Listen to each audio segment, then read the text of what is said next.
జగద్గురు శ్రీకృష్ణ పరబ్రహ్మణే నమః. శ్రీ శ్రీ శ్రీ విద్యా ప్రకాశానందగిరి గురు పాదుకాభ్యాం నమః. శ్రీరామకృష్ణ గురు పాదుకాభ్యాం నమః.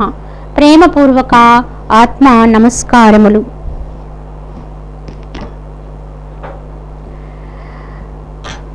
క్రిందటి భాగములో మనము ఈ జ్ఞానయోగి అంటే కర్మ ద్వారా జ్ఞానమును పొందినటువంటి తత్వవేత్త యొక్క స్థితి ఎలా ఉంటుందో చెప్పుకున్నాం. అయితే అతను చర్య చేస్తూ కూడా ఏ విధంగా భావిస్తాడో మనకి భగవాన్ ఇప్పుడు 2 శ్లోకాల ద్వారా తెలియజేస్తున్నారు. నైవ కించిత్ కరోమీతి యుక్తో మన్యేత తత్వవితు పశ్యన్ శృణ్వన్ స్పృశన్ జిగ్రన్ అస్నన్ గచ్చన్ స్వపన్ శ్వసన్ ప్రలపన్ విసృజన్ గృహ్ణన్ ఉన్మిషన్ నిమిషన్నపి ఇంద్రియాణీంద్రియార్థేషు వర్తంత ఇతి ధారయన్ అన్నారు. అంటే తత్వవేత్త అయినటువంటి కర్మయోగి అన్నీ కూడా చేసియు చేయనివాడే అవుతాడు. పశ్యన్ శృణ్వన్ స్పృశన్ జిగ్రన్ అని చెప్పారు. అంటే ఇక్కడ చూడడము, వినడము, తినడము, తిరగడము, తాకడము, ఏ విధమైనటువంటి చర్యలు చేసినప్పటికి కూడా ఏమి చేయుచున్నను ఆయా ఇంద్రియములు ఆయా విషయములందు ప్రవర్తించుచున్నవే కానీ తానేమీయూ చేయుటలేదనేటువంటి నిశ్చయంతో ఉంటాడు. అది ఆత్మజ్ఞాని యొక్క భావన ఇక్కడ తెలియచేశారు మనకి. తత్వజ్ఞాని ఎట్లా ఉంటాడు అంటే ఈ యొక్క దేహేంద్రియాలు అలాగే జ్ఞానేంద్రియాలు ఇవన్నీ కూడా వివిధ రకములైనటువంటి చర్యలు చేస్తూ ఉంటాయి నిత్య నైమిత్య కర్మల్లో. ఎందుకంటే ఒక సామాన్యుడు ఎట్లా వ్యవహారం చేస్తుంటాడో భౌతిక ప్రపంచంలో ఉంటాడో ఆత్మజ్ఞాని కూడా అలానే అందరి మధ్య అన్నిటి మధ్య ఉంటూ ఉంటాడు. కానీ వారిరువురి యొక్క భావనలో మాత్రము చాలా చాలా వ్యత్యాసం ఉంటుంది. సామాన్యుడు చేసేటువంటి చర్యలన్నిటినీ కూడా నేను చేశాను అనేటువంటి తాదాత్మ్యముతో దేహభావనతో అహంకారాన్ని పొందుతూ ఉంటాడు. కానీ ఒక సామాన్యుడు చేసేటువంటి ఆ యొక్క సామాన్యమైనటువంటి కర్మలన్నీ కూడా జ్ఞాని కూడా చేస్తాడు. కనుక ఇక్కడ చూచినా, వినినా, తాకినా, తినినా లేదా ఇతరత్ర ఇంకా ఏ క్రియలైతే దేహేంద్రియాలతో చేస్తూ ఉంటా అన్ని కర్మాచరణలు కూడా చేస్తూ ఉన్నప్పటికీ కూడా మరి జ్ఞాని భావన ఎట్లా ఉంటుంది అంటే అవన్నీ కూడా ఆయా విషయములందు ఆయా ఇంద్రియాలు వర్తిస్తున్నాయి అని తాను మాత్రము దేని యందు కూడా అంటకుండా సాక్షి మాత్రముగా కేవలము చూచువాడుగా ఉంటూ ఉంటాడు. ఒక మన ముందుండేటువంటి ఒక దృశ్యాన్ని ఎలా చూస్తూ ఉంటాము ఏ అహము లేకుండా, ఆ విధముగా ఏ కర్తృత్వ భావన లేకుండా ఒక దృశ్యాన్ని చూసినట్టే తన దేహము యొక్క చర్యల్ని ఆ దేహేంద్రియాలతో నిర్వర్తించేటువంటి విషయాల్ని అనుభూతులు అన్నిటినీ కూడా ఆ విధంగానే వీక్షిస్తూ ఉంటాడు. అలా వీక్షించాలి అంటే వాడెక్కడుండాలి అంటే తానుగా ఉండాలి, ఆత్మస్థితి యందు ఉండాలి. తన స్వస్థానమేదో దాని యందు సుస్థిరంగా నిలకడత్వం కలిగి ఈ దేహాన్ని తనకంటే అన్యముగా తెలుసుకుని తనదు కానిదాన్ని ఎట్లా వీక్షిస్తూ ఉంటాము. మనకి సంబంధము లేనటువంటి చర్య జరుగుతూ ఉన్నప్పుడు ఎలా అయితే మనము ఒక దృశ్యంలా చూస్తూ ఉంటాము ఆ విధంగానే ఏ వికార భావములు లేకుండా ఈ యొక్క దేహము యొక్క చర్యలన్నింటినీ కూడా వీక్షణ చేస్తూ ఉంటాడు. కనుక అతను దేహముతో ఎట్టి చర్యలు చేసినప్పటికి కూడా ఏమీ చేయని వాడే అవుతాడు. ఎందుకంటే దానితో తాను కలియుటలేదు కనుక, తను ఎప్పుడూ తాను మరవటలేదు కనుక తానుగానే ఉంటూ దేహాన్ని కర్మాచరణలు ఉంచుతూ ఉంటాడు. అది ఒక పనిముట్టుగా ఒక సాధనా పరికరంగా మాత్రమే వర్తిస్తూ ఉంటుంది. కనుక అతని నిశ్చయం ఎలా ఉంటుంది, ఎన్నెన్ని కర్మాచరణలు చేసినా నేనేమీ చెయ్యటం లేదు అనేటువంటి నిశ్చయంలోనే ఉంటాడు. ఎందుకంటే తాను నిజంగానే ఏమీ చెయ్యని వాడే ఉన్నాడు, తానుగానే ఉన్నాడు. ఆత్మ ఎప్పుడూ ఏమీ చెయ్యదు, కేవలం ఉంటుంది. ఉండేది అది ఒక్కటే. కనుక తానొక్కటే సత్యమైనప్పుడు ఇంక చేయడానికి చెయ్యబడడానికి ఏమీ లేదు కనుక ఏమీ చెయ్యని వాడే ఉంటాడు. ఈ జరిగేటువంటి చర్య అంతా కూడా ఒక రకమైన భ్రాంతి దృష్టితో జరుగుతున్నవే కనుక వాటిని అసత్యముగానే తెలుసుకుంటూ తానుగా ఉంటూ వాటిని వీక్షిస్తూ ఉంటాడు. కావున ఈ విధంగా మనం తెలుసుకున్న వాడెవ్వడో, తన స్వస్థితి ఏదో తాను పొందిన వాడెవ్వడో వాడే యథార్థ జ్ఞాని. దాంతో దేహముతో జరిగే చర్యలతో కనుక మనము ఎప్పుడైతే మమేకమైపోతామో, అదే నేను అనుకుంటామో అదే అజ్ఞానము. దాని నుంచి విడివడి ఎవడైతే తన్ని తానుగా నిలుపుకుని ఈ దేహం అనేటువంటి దాన్ని తాను కాదని తెలుసుకుని దాని చర్యలు వేరుగా చూస్తూ ఉంటాడో, కేవలం సాక్షి మాత్రంగా ఉంటూ ఉంటాడో వాడే పరమజ్ఞాని. ఈ విధముగా మనము యథార్థము తెలుసుకుని మనము ఎక్కడుండి వీటిని వీక్షించాలో అదే ఒక సాధనగా మనం అభ్యాసం చేసినట్లయితే క్రమక్రమంగా మనకు కూడా అటువంటి జ్ఞానాన్ని పొందే అర్హత, ఎందుకంటే అందరికీ ఉంది, ఇది ప్రయత్నమే మనము చేయవలసిందల్లా.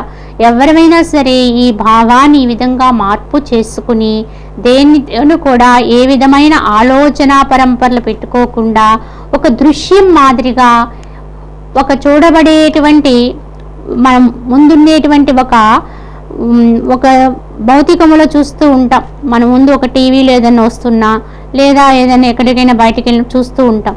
కానీ వాటితో కూడా మన మనసు వికారాలను పొందుతూ ఉంటుంది. కానీ ఆ విధంగా కూడా లేకుండా కేవలము ఒక దృశ్యం మాదిరిగా జగత్తుని, ఈ దేహాన్ని, దేహచర్యల్ని వీక్షించడం అనేది ఒక సాధనగా కనుక పెట్టుకోగలిగితే అదే మనకి జ్ఞానాన్ని కలిగిస్తుంది క్రమేపీ.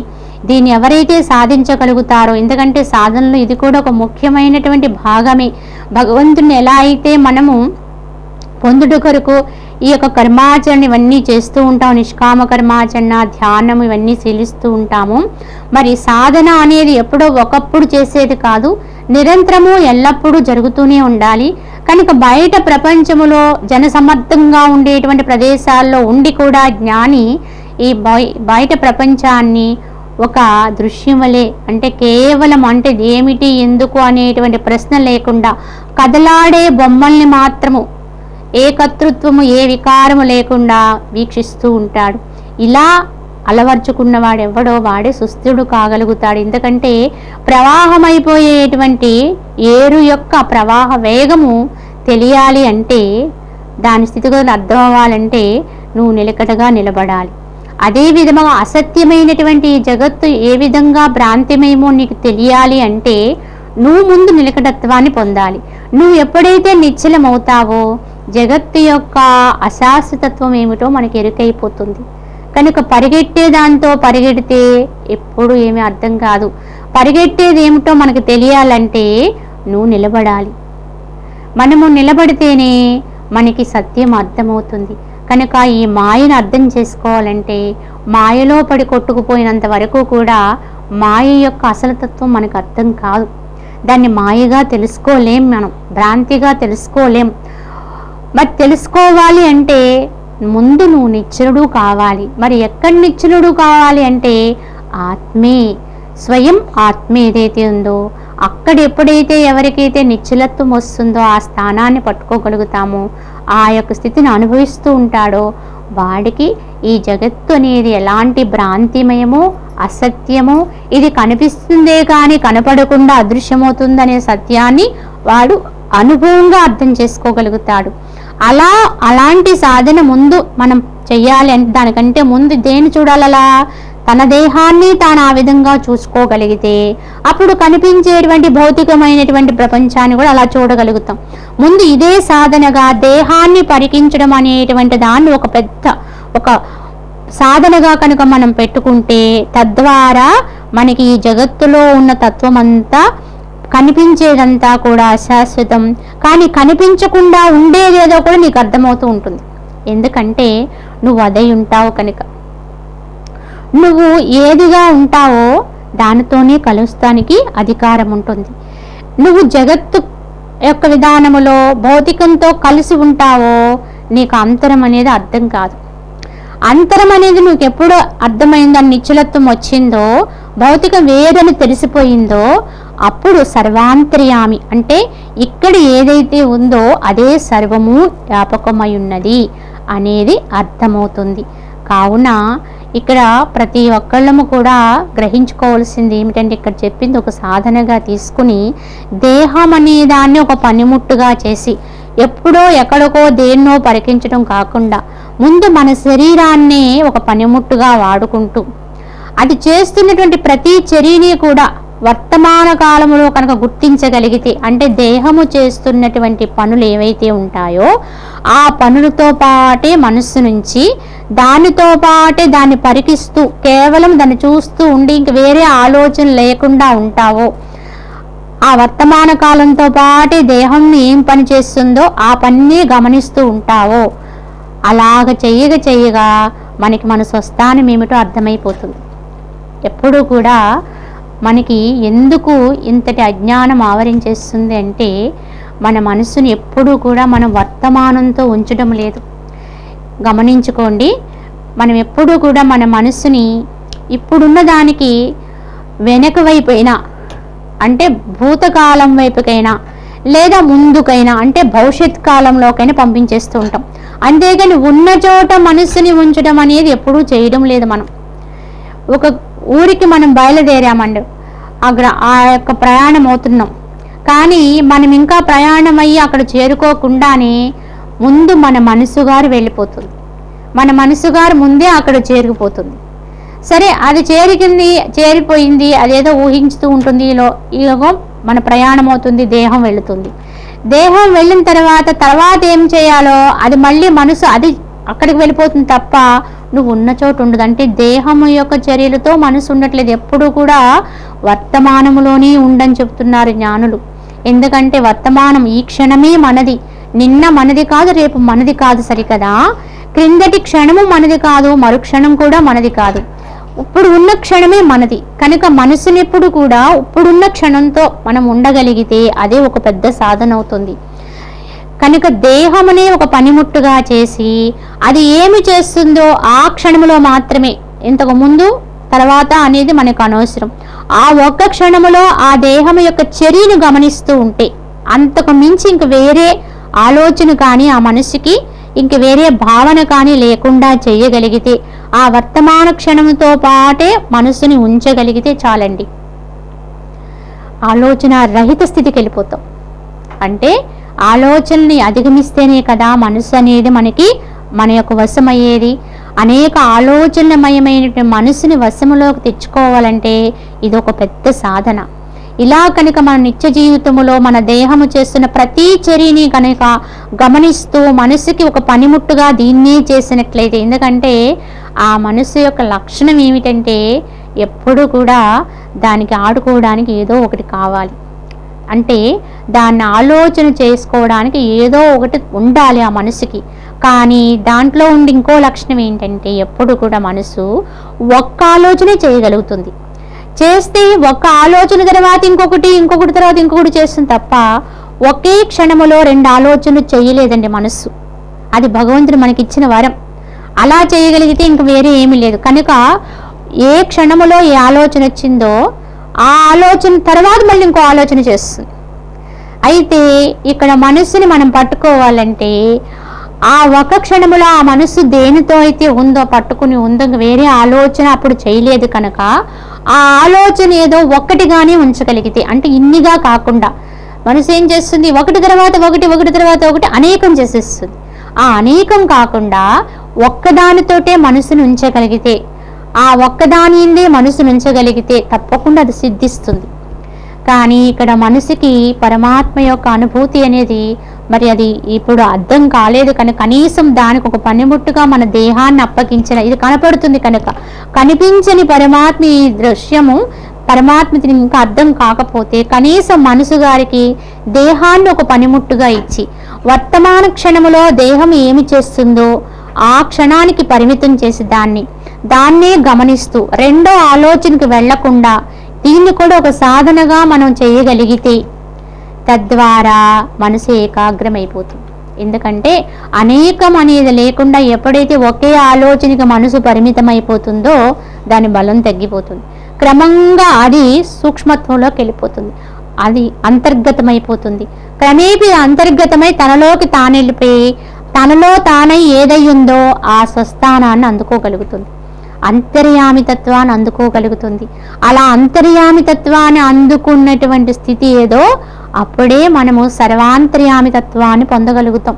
అప్పుడే అందరిలో ఉన్న దైవాన్ని వీక్షించే శక్తి వస్తుంది. నువ్వు అంతర్యామి అయితేనే సర్వాంతర్యామితో నువ్వు ఏకం కాగలుగుతావు. ఈ యొక్క సత్యాన్ని మనకి మునుముందు మరింత వివరిస్తారు.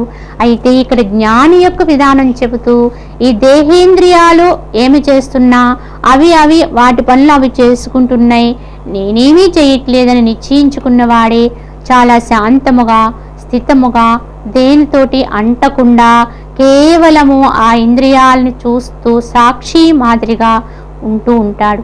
అలా ఉండే స్థితియే జ్ఞానము.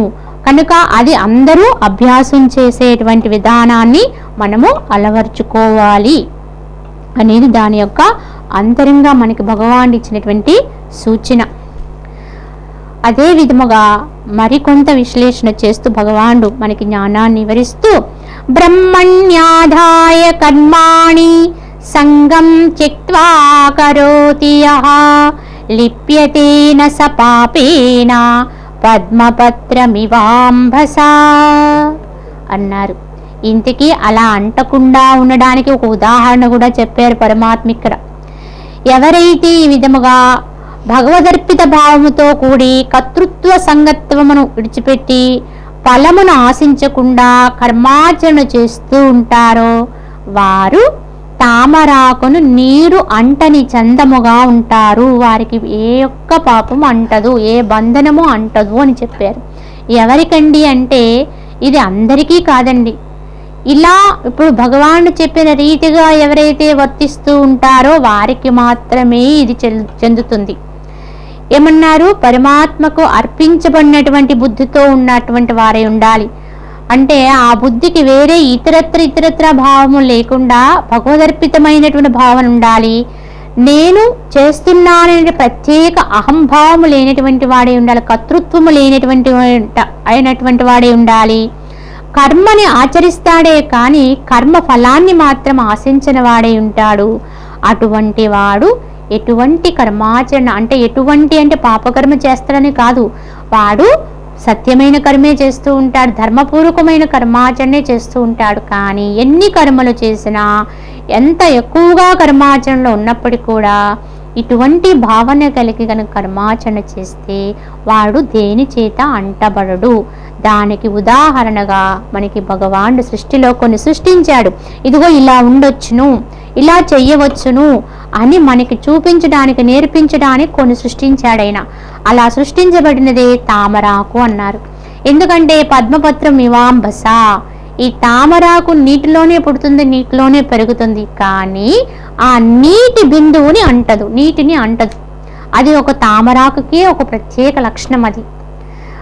అదే విధముగా ఆ జ్ఞానులు ఉండేది ఇందులోనే, చరించేది ఇందులోనే, కర్మాచరణంతా కూడా ఈ ప్రకృతిలో చేస్తూనే ఉంటారు, కానీ మనసుతో దానిని అంటరు.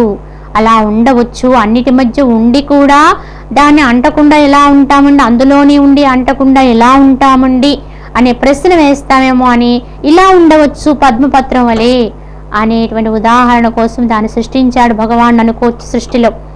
కావున అది సాధ్యమే అవుతుంది. కనుక ఎవరైతే ఈ భావాన్ని ఈ విధంగా అర్థం చేసుకుని తన భావాన్ని తనలోకి తెచ్చుకుని కర్తృత్వ రహితంగా ఉంటారో, అంటే ముఖ్యంగా ప్రతి కర్మకి కూడా కర్తృత్వం వహిస్తూ ఉంటాం మనం. చిన్న పని చేసి పెద్దదిగా చెప్పుకోవడం అనేది సామాన్య లక్షణం, సాధారణంగా జరిగేది అదే. మనం ఏదైనా ఇంత సేవా కార్యక్రమం చేస్తే అప్పుడు దాన్ని ఎవరూ చూడకపోతే మనమే 10 మందికి చెప్తాం. ఎవరికైనా ఒక దానం చేస్తే అది ఎవరికీ తెలియదేమో అని చెప్పి మనమే దాన్ని 10 మందికి తెలిసేటట్టుగా దాన్ని బహిర్గతం చేస్తూ ఉంటాం. లేదా దాన్ని ఎక్కడో వాళ్ళు మైక్లో చదవడమో లేదా గోడల మీద వ్రాయడం, ఇలా చేస్తేనే తృప్తి పొందుతాను తప్ప అయ్యో ఈ దానం అనేది చేసినందుకు భగవంతుడికి నాకు మధ్యలో ఎరుకేమిటి అనే ప్రశ్నే లేదు మనకి. అది అందరికీ తెలియాలి, దానివల్ల మనకి గౌరవం రావాలి, కీర్తి రావాలి అనేటువంటి కాంక్షలో ఉంటాం. కానీ మరి జ్ఞానులు ఏం చేస్తుంటారు? అన్నీ చేస్తారు, చాలా ధర్మబద్ధంగా చేస్తారు, అమితంగా చేస్తారు. కానీ తానంటూ ఏమీ లేనివాడే చేస్తాడు. నేననేటువంటి అహము లేనివాడే, కర్తృత్వము లేనటువంటి వాడే భగవదర్పిత భావంతో పరమాత్మకి అర్పిస్తున్నానే భావంతో మూడో గంటి వాడికి తెలియకుండా, అంటే ఇంకా అసలు రెండో వాడు అక్కడ ఉండడు అసలు, అటువంటి విధానములో కర్మాచరణ చేస్తూ దాన్ని ఎవ్వరికి ప్రకటించుకోకుండా అసలు తన యొక్క ఆ యొక్క అహం అనేది స్వయంలోనే అసలు ఉండదు. మరి అలా ఉండకుండా ఉండాలంటే మరి వాడు ఎలా ఉంటాడు అంటే తానుగా ఉంటాడు, తాను ఆత్మగా ఉంటాడు, ఆత్మానుసంధానపరుడై ఉంటాడు. అటువంటి ఆత్మానుసంధానపరుడై ఉంటాడు కనుక దేహరీత్యా జరిగే కర్మల్ని దేన్ని తీసుకోడు కనుక వాడు ఆ పద్మపత్రం వలె, తామరాకు వలె నీటిని అంటకుండా అది ఎలా ఉంటుందో అలాగే ఏ కర్మబంధనాల్ని అంటకుండా ఉంటాడు అని చెప్పి మనకి ఈ శ్లోకం ద్వారా భగవానుడు తెలియచేశారు.